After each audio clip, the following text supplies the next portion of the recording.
늘 아버지 품 안에서 안위받고 위로받고 여호와 샬롬의 은혜로 충만한 우리 모두가 되게 하여 주시옵소서.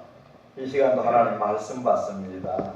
겸손히 받게 하시고 하나님의 말씀으로 받기에 부족함이 없는 우리 모두가 되게 하여 주시옵소서. 말씀 증거하신 우리 안성기 목사님 특별히 권능의 손길로 붙드시고 함께하여 주시옵소서. 예수님의 이름으로 간절히 기도하옵나이다. 아멘.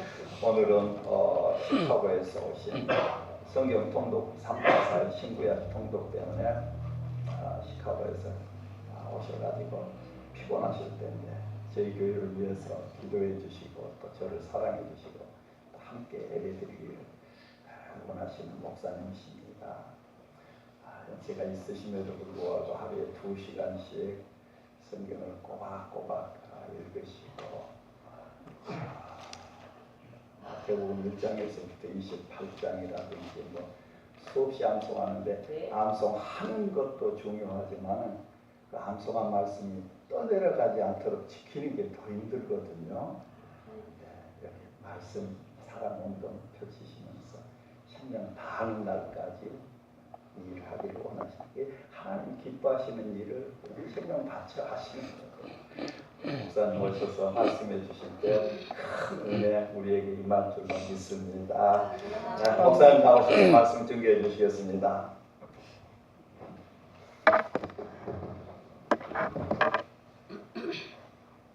여러분 반갑습니다. 아멘. 존경하는 원로 목사님, 또 장로님들, 교우들 대단히 반갑습니다. 같이 한번 기도하시죠.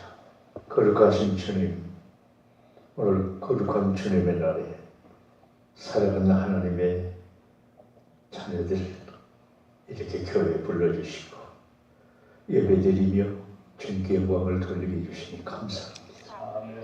하나님, 말씀은 우리 신앙생활의 생명의 양식입니다. 말씀을 떠나서는 예수를 바로 믿을 수도 없고 신앙생활을 승리할 수도 없습니다. 이 귀한 말씀을 함께 상고하고자 합니다.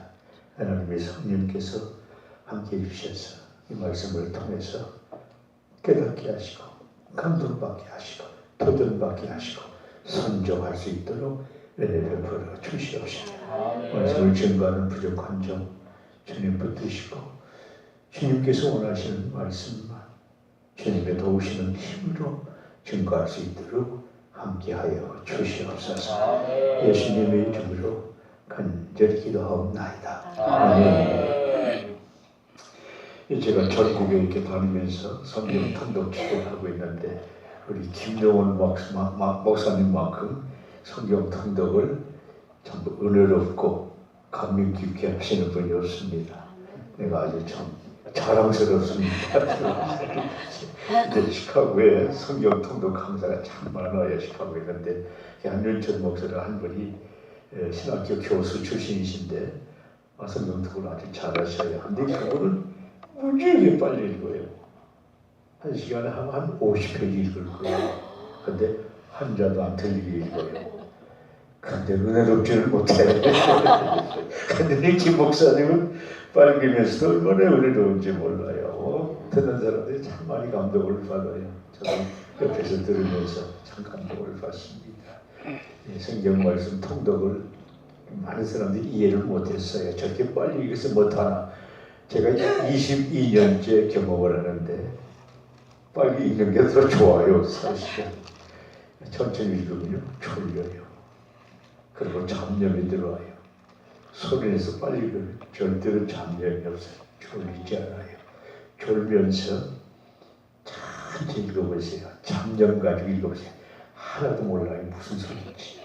근데 저렇게 똑바르게 잡념 없이 하면요. 아무리 빨리 읽어도 다 알아요. 그리고 되풀이할 수 있잖아요.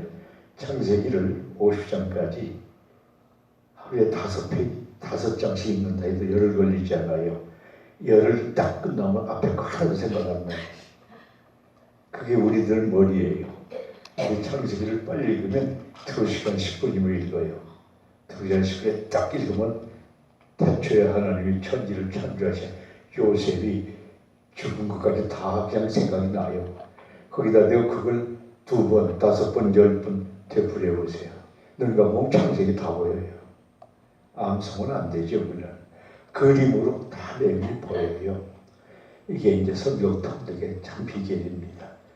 그래서 여러분들 오늘 제목처럼 신앙생활은 성경대로 믿고 성경대로 사는 게 신앙생활이에요. 제가 대학교 1학년 때 예수를 믿었거든요. 예수 믿고서 너무 충격받은 일이 있어요.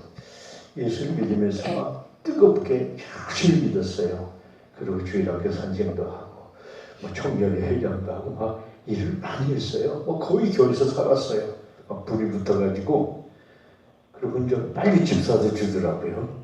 그래서 집사도 되고 이제 총각 집사 저 하나인데 근데 이제 이 부흥사들이 와서 부흥회를 하면 꼭 재직 수련을 해요.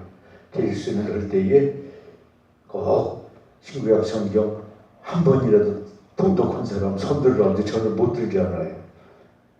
아유 어떻게 부끄러운지. 옛날에는 부흥회를 봄가을로 2번씩 했어요. 그리고 월요일 수업부터 주일까지 했어요.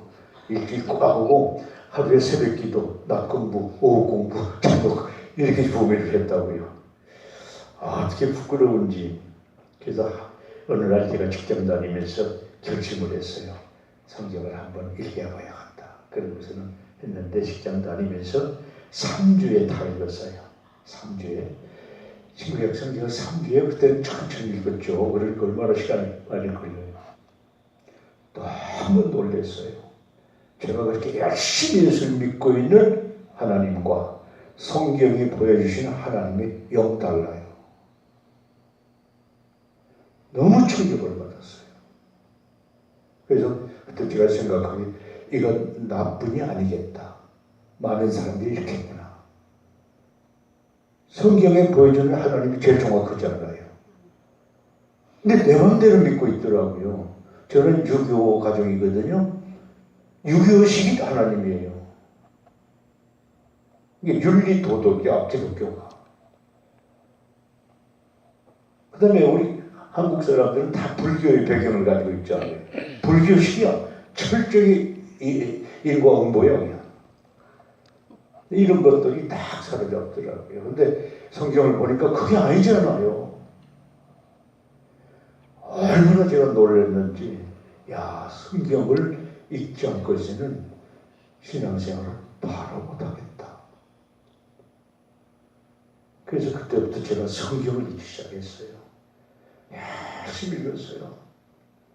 그래서 성경을 읽다 보니까 너무 아쉬움이 생겨요.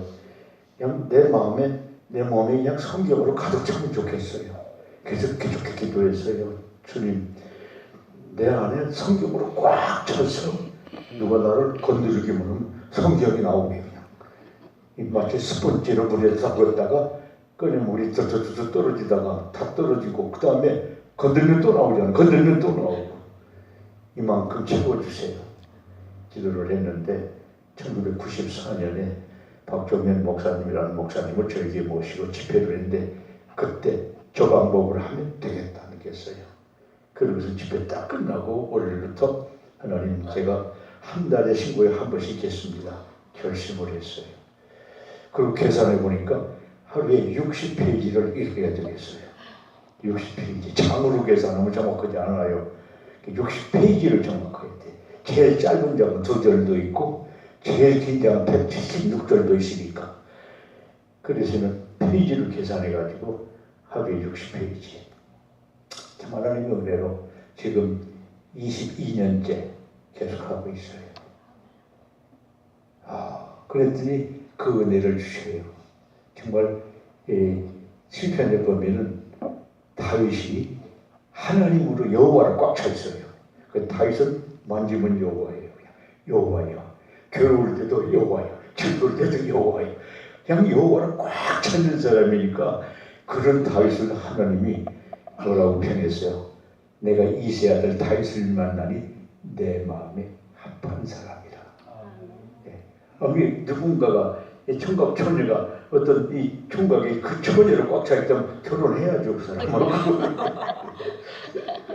예, 그렇게 살아본다면 하나님으로 꽉 차있는 게 딸이신데 결국은 하나님과 말씀을 한 분이시거든요. 오늘 교동문에 나왔죠. 요한복음 1장 1절 태초에 말씀이 계시 이 말씀은 하나님과 함께 계시으니 이 말씀은 곧 하나님이십니다. 말씀으로 꽉 찼다면 여호와로 꽉 차있다는 얘기예요. 다른 비결이 없어요. 그분들에서 저는 성경을 정말 많이 읽어서 그게 그냥 내 안에 각 차야 돼요. 그래서 이 성경을 읽지 않으면 사실은 신앙생활 잘못하게 돼요. 제 마음대로 자기 마음대로 하게 돼요. 근데 이건 잘못 가는 거거든요. 전혀 잘못 있는 거라고요. 그래서 금년에 여러분들께서 그래서 지금 정월달이기 때문에 제가 이 제목을 걸었어요. 성경대로 믿고 성경대로 살자. 금년에 여러분들께서 꼭 성경을 최소한 3독 이상은 하시기를 바랍니다. 3독 하시면 하루에 15페이지 읽으면 돼요. 하루에 성경을 15페이지 읽으면 금년에 3번 읽을 수 있어요. 3번 읽으면 어려움도 남아요. 한 번 가지고는 남지 않아요. 1독 해가지고서는 매년 새 거예요. 매년 새 거예요. 안 남아요. 3번 정도 최소한하면 할 때 기억이 나요. 읽었던 거야. 이러면서 한 10년, 10년, 이제 10년 가면 30도 아니에요. 그러면 눈 감으면 대충 다 신구약이 떠올라요. 이쯤 되면 신앙생활을 바로 할 수 있어요. 그러니까 여러분들이 10년이 너무 길면 5독 하시면 돼요. 시간을 단축할 수 있죠. 그래서 저는 이제 한 달에 한 번씩 하니까 12독 하잖아요. 그걸 제가 22년째 하니까 많잖아요. 그러니까 눈 감으면 다 이제 떠올라요. 이제 그 얘기 제가 경험을 오늘 많이 좀 얘기를 드리려고 해요. 하나님은 이 말씀하는 방법이 구약 때 신약 때 다 달라요. 시대에 따라서 다르게 하셔요. 구약 때는 직접 얘기하셨어요. 하나님께서 아브라함아 모세야 막 다 불렀어요. 직접 얘기해 줬어요. 지금도 만약 그렇게 한다면 좋을 것 같죠. 좋은 게 아니에요. 큰일 나요. 그래서 구약 시대는 가짜 선지자가 얼마나 많았어요. 자기가 하나님한테 들었다고. 이런 일이 지금도 생겨요. 지금도 그런 시대가 아닌데도 그런 사람들이 있잖아요. 뭐 들었다고 잡고. 이런 어려움이 와요. 근데 다행히도 지금 그렇게 안 하거든요. 하나님이 절대 직접 말씀 안 하셔요. 여러분이 그거 아셔요. 지금은 그렇게 안 하는 시대예요.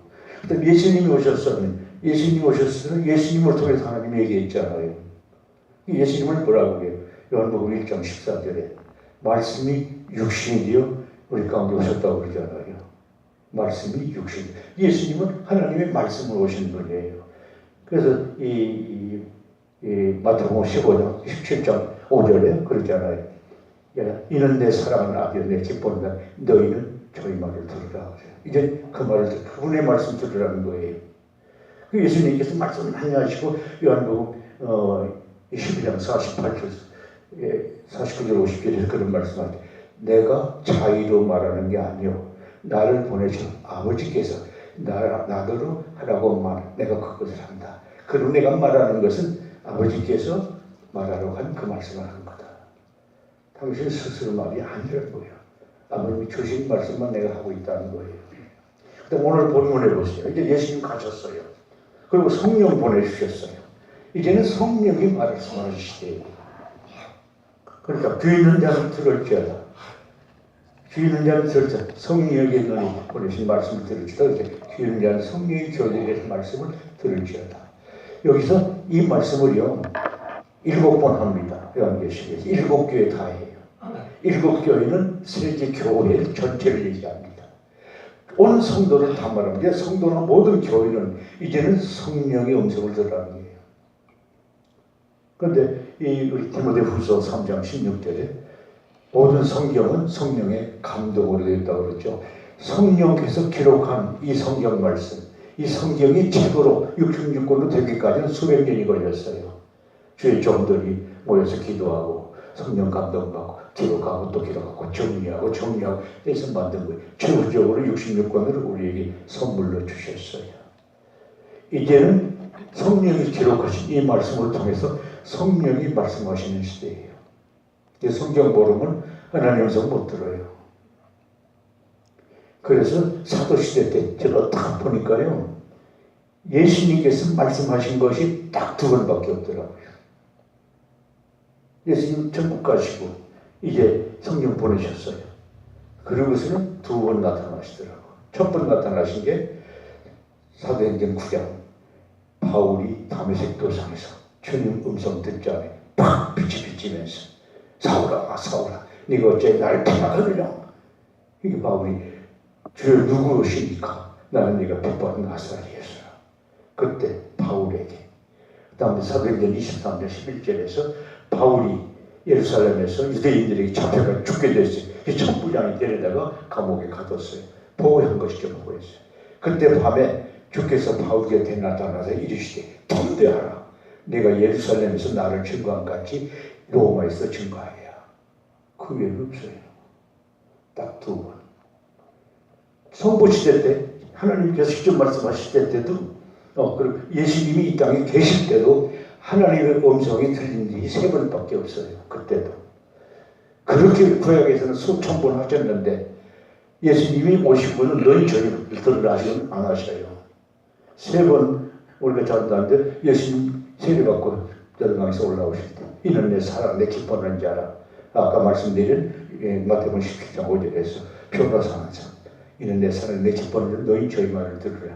그 다음 요한복음 12장에서 예수님이 십자가 앞에서 땀을 흘리면서 기도하실 때 아버지 나를 구나 이때를 면하게 하여 주옵소서. 그러나 내가 이 일을 이때 왔나이다. 아버지 이름을 영광스럽게 하옵소서. 그때 하늘에서 음성이 들리기를 내가 이미 영광스럽게 하여 또 다시 영광스럽게 하리라. 딱 3번. 그것도 예수님에게만. 그러니까 하나님의 시대에 따라서 분명하게 달려가고 있어요. 지금은 아까 말씀드려도 귀 있는 자는 성령의 교회들에게 말씀을 들을지어다. 성령이 이 말씀으로 기록해서 요한복음 17장 1절에 성령은 진리의 영이니라 그래요. 진리의 영. 그래서 성령은 진리와 함께만 계셔요. 진리를 떠나서는 성령은 이야기 안 하셔요. 역사도 안 하셔요. 진리와 함께. 이제 우리 안에 말씀이 없으면 성령이 주무셔야 돼요. 할 일이 없어요. 그래서 성령 충만과 말씀 충만은 똑같은 영적 상태예요. 요한복음 15장 7절에 그랬죠. 내가 너희 안에 거하고 성령 충만, 내 말에 너희 안에 가면 말씀 충만. 무엇이든지 구하라 다 이루리라 그러잖아요. 하나님과 나와 하나가 되면 그가 하는 일은 다 돼요. 하나님과 하나가 되어버리니까. 그래서 앞에는 성령 충만, 뒤에는 말씀 충만인데 이게 다른 게 아니에요. 똑같은 걸 다른 방법으로 말하고 있는 거예요. 하나님이 이 되풀이 하실 때는 꼭 단어를 바꿔요. 특히 시편에 그런 게 많잖아요. 똑같은 감정을 글자를 바꿔요. 하나님이 이 성경에 보면 성경 기자들이 그런 표현을 많이 쓰고 있어요. 여기도 말씀 충만. 에베소서 5장 17절 21절에 성령 충만. 그 내용을 보면 찬양, 경선, 그리고 감사. 이 세 가지가 특색이에요. 그냥 찬양. 성령 충만한 사람의 특색이 막 찬양한다는 꼭 노래만 한다는 얘기는 아니에요. 주님을 높인다는 얘기예요. 그분을. 그리고 늘 겸손해요. 배우고 복종하고. 그리고 범사에 감사하죠. 이 세 가지가 성령 충만한 사람들의 특색이에요. 나타나는 열매예요. 그런데 골로새서 3장 16절 17절에 보면 말씀 충만이에요. 똑같아요. 내용이. 똑같아요. 그래서 유명한 아레 토레이 박사가 그런 말 했죠. 말씀 충만과 성령 충만은 동일한 영적 상태다. 그러므로 성도가 말씀을 부지런히 읽고 묵상하지 아니하면 성령 충만을 이루지 못한다. 그래요. 성령학자예요. 성령학자. 성령학자가 그렇게 말씀을 중요시하고 있어요. 그래서 여러분들께서는 성경을 떠나서는 신앙생활을 할 수도 없고 성령에 참도 못하고 그래요. 이 바울도 보면 그런 말을 하죠. 바울이 고린도전서 15장 3절 4절에 그러죠. 성경대로 그리스도께서 우리 죄를 위하여 죽으시고 장사 지낸 바 되었다가 성경대로 사울에 다시 살아나서 그래요. 하나님의 모든 계획이 성경대로예요. 성경대로 죽으시고 성경대로 살아나셔요. 하나님 자신이 이 기록된 성경의 얽매예요. 여기를 어길 수가 없어요. 마태복음 26장 54절에 보면 예수님이 체포됐을 때 베드로가 칼을 쳐서 종의 귀를 떨어뜨리지 않아요. 예수님이 뭐라고 하셔요? 내 검을 도로 뒤에 꽂으라. 검을 가진 자는 다 검으로 망한다. 너는 내가 지금 아버지께 구하여 12명 더 되는 천사를 보내게 할 수 없는 줄 아느냐고 그래요. 12명 12,000명이에요. 12,000명 군사를 불러들일 수 있다는 것이죠. 그런데 만약 내가 이렇게 하면 이런 일이 있으란 성경이 어떻게 이루어지려고 그러시잖아요. 예수님은 다 하시는데 성경이 있기 때문에 거기에 구속받고 있는 거예요. 이게 신앙생활이에요. 예수님이 우리에게 모범을 보이시고 있는 거예요. 그분은 무엇이든 할 수 있는데 성경이 그렇게 되어 있으니까 그대로 하시는 거예요. 참 예수님은 성경이 얼마나 얽매이고 있는지 몰라요. 아까 말씀드린 대로 예수님 말씀이 전부 하나님 말씀이잖아요. 그러니까 마귀가 시험할 때 기록되었을 때 이렇게 나오잖아요. 3번 다. 하나님께서 이미 말씀하시고 그대로 이용하고 있죠. 큰 매달립니다. 거기다가. 그래서 우리들이 참 성경을 정말 사랑하고 성경을 내 안에 간직하고 참 읽고 이런 그 삶을 살아야 돼. 제가 1971년에 미국 왔어요. 상당히 오래됐어요.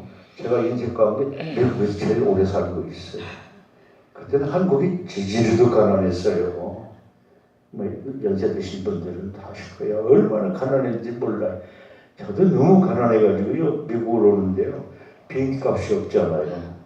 그래서 홀트 양재에 내려가지고 고아 새 데리고 왔어요. 그럼 에스코트 티켓 줘요. 걔를 보호하고 와야 되니까.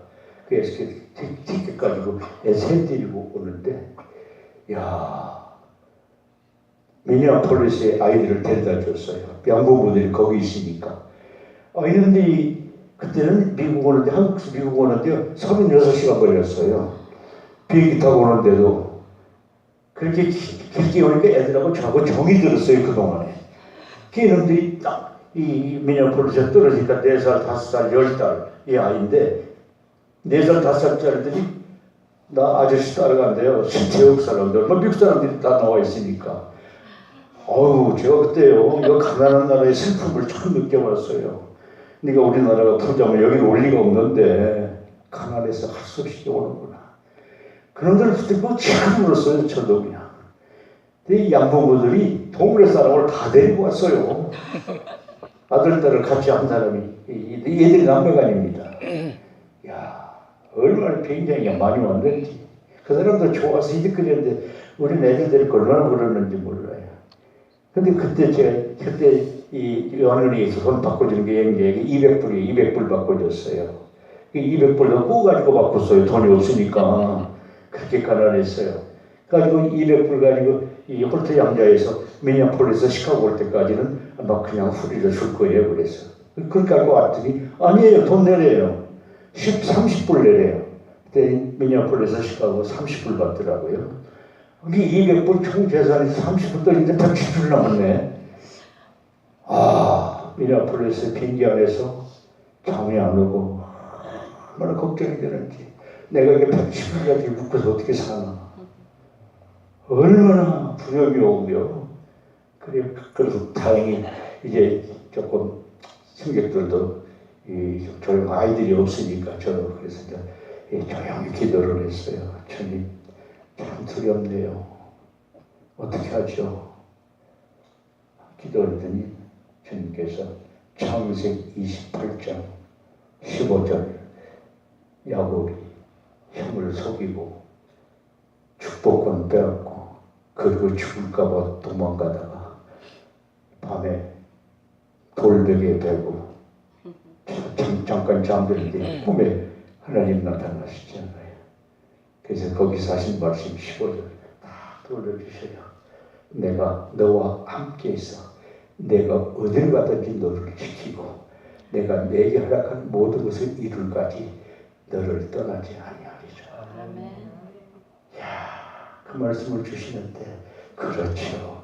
나 혼자 지금 미국 가는 게 아니죠. 주님과 함께 가죠. 안심이 되더라고요. 그래서 제가 모여 왔어요. 친구 집에서 한 2주 동안 이제 얹혀서 살고 있었죠. 그랬더니 한국인으로서 직원을 모집한대요. 그래서 제가 응했더니 인터뷰자 그러더니 저를 근무하라고 그러더라고요. 그게 첫 직장이에요. 한국일보가. 제가 미국 오기 전에 2달 전에 출발을 했던 사회사예요. 한국일보가. 지금은 뭐 엄청나게 컸지만 그래서 내가 하나님은 한국일보를 나오기 전에 미리 세워가지고 내 직장까지 다 마련해주셨구나. 이제 그렇게 해서 그러는 것이죠. 나를 위해서 그때 맞춰서 세운 것 같아요. 아주 이제 한동안 일을 했는데 어떤 사장님이 나더러 아니요 내 동생이 직장에서 레이업됐어요. 내 동생이 아니요 자리에 와야 될 것 같아요. 그러냐 아니요 그만둬야겠는데 우리 동생을 쓰겠다는데 할 말이 없잖아요. 아 그래요? 당연히 동생이 와야죠. 그래도 그만뒀어요. 그 신문에서 직장을 찾았죠. 그랬더니 그 미국 회사에 광고에 직원 모집한다고 나왔더라고요. 그래서 갔죠. 가서 이제 이 길을 찾고 있는데 어떤 빌딩 앞에서 젊은 청년이 나를 보더니 선생님을 찾아오더라고요. 그래서 왜 그러냐 지금 이 회사 찾고 있는 거죠. 그래서 누구냐고 그랬더니 제 대학교 동기 동창의 동생이에요. 그 가디언 사무실 들어갔어요. 얼마나 사무실이 화려해. 그 회사의 중역이에요, 이 사람이. 지금 미국 와가지고 학교하고 좋은 회사에서 이렇게 잘 자랐더라고요. 한참 얘기해 커피 마시고, 나 지금 인터뷰에 왔어. 그랬더니, 저거 했으면 끝났어요. 내일부터 출근하세요. 이렇게 기대를 해주신 거예요. 지금까지 그렇게 살고 있어요, 제가. 한 번 하나님의 약속, 그걸 제가 붙들었더니 지금까지 참 인내해 주시네요. 너무 좋으신 하나님. 창세기 18장 15년 붙들고 지금도 살고 있어요. 틀림없이 구원하시는 일이 얼마나 좋으신 분인지. 여간 이 말씀을 통해서 우리에게 보여주시고 응답하시고 하신다는 거, 이거 저는 뭐 너무 경험이 많아요. 제가 이제 목회를 하는데 제가 장로를 하다가 제가 신학교를 졸업을 못하고 미국 왔거든요. 그래서는 무슨 경제적인 문제가 급하니까 사업도 하고 여러 가지를 했어요. 그랬는데 그래서 이제 교회에서 장로하다 보니까 장로 일이 너무 중요하더라고요. 야, 난 목사 안 하고 장로 해야겠다. 그래서 장로를 제가 굳혔어요. 그래서 한 10년 장로 생활을 했는데 제가 아는 목사님이 자기가 미국으로 한국으로 다시 돌아가겠다고 자기 후임으로 저대로 오라해요. 그래서 제가 한국에서 그분하고 같이 교도소 선교를 했거든요. 그래서 잘 알아요. 아주 좋으신 분이에요. 자기 영어도 못하고 여기서는 도저히 목회 못해봤다고 난 교도소 선교 다시 하겠다고. 근데 제가 그때 장로지요. 신학교도 졸업도 못했죠. 그래서 저는 뭐 여러 가지로 자격 없어요. 했더니 공전 목회하면서 신앙마저 마치면 되지 않느냐. 그래서 그럼 내가 기도해보았다. 저는 큰 생각을 안 하고 이제 포기하고 장로 생활만 하려고 그랬는데 그래서 그날부터 기도를 시작했어요. 새벽에 일어나서 기도하면요. 출애굽기 3장 4장만 보여주셔요. 모세대로 모세야 애굽으로 가라 애굽으로 가라. 모세는 안 가려고 막 핑계를 대죠. 난 말 못해요. 핑계 되지 않아요. 나중에는 하나님 화를 내시잖아요. 그것만 보여주셔요 저한테. 그래서 저는 이게 뭐예요? 가라는 게. 나중에는 모세가 가다가 주막에서 하나님이 모세를 죽이려고 하니까 장면이 나와요. 그게 제가 안 가면 저를 죽일 것 같아요. 하나님이. 그렇게 저한테 들어와요. 그래서 성경을 이제 가겠습니다. 그 목사님 찾아가서 내가 가겠습니다. 부족하지만 하나님의 말씀에 순종하겠습니다. 그래서 제가 장로 신부들을 목회 시작을 했어요. 그 목회하면서 신학을 했어요. 그래서 몇 고백에서마다 끝내고 안수받았죠. 그렇게 하시니까요. 제가 한 번 이미 경험이 있기 때문에 100% 순종을 나갈 수 없잖아요. 그대로 주셔. 그 목회 4년 했는데 교회 건물도 사고 아주 잘 순조롭게 했어요. 예. 나중에 청소년 회관도 건축하고 그래서 좋은 후임 찾아서 물려주고 근데 은퇴하려는데 그 나이가 자꾸 드니까요. 자꾸 부담이 와요. 내가 상당히 몸을 사린다 하는 생각이 나요. 보험을 안 하려고 그래요. 나이가 되니까. 65세가 이러니까 그래서 주님이 오라고 해서 나왔습니다. 가라고 하면 또 가겠습니다. 어떻게 할까요? 근데 제가 지금 젊은이가 오면 좀 날 것 같은데 좀 주님 앞에 죄송한 마음이 드네요. 대답이 없으셔요. 66세 계속 기도해 69세가 됐는데도 대답이 없으셔요. 우리 교단 이 목사 정력이 70이거든. 주님 아무 말씀을 하시면 나는 우리 교단 법대로 70세 되면 끝나겠습니다 그랬죠. 내 일방적으로 통보를 했죠. 그 70세 딱 됐는데 아무 말씀에서 5월 달에 내가 우리 교인들에게 나 금년 말로 은퇴합니다고 선언을 해버렸죠. 그런데 주님 한 말씀도 안 하셔요. 그 다음에 내가 5월에 선언하고 바로 청빙회를 조직했죠. 그래서 이제 후임 부어가지고 그날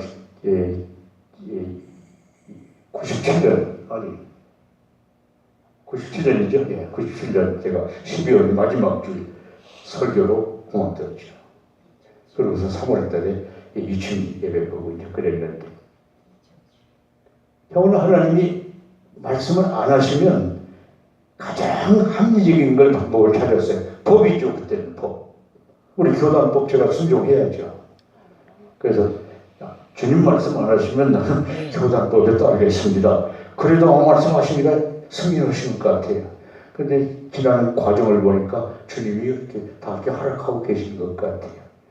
제가 목회하면서 이제 이 교회가 좀 부흥하니까 너무 복잡해요. 영어 예배가 상당히 빨리 성장해야 되고 한 100여 명이 모이고 이러니까 주일날 돌아오면은요 어떻게 복잡한지 몰라서 그래서 이거 영어 예배당을 하나 짓는데 기왕이면 청소년 선교회관으로 지면 좋겠다. 그 주님한테 물어봐야죠. 주님 이 교회당을 사가지고 또 파킹장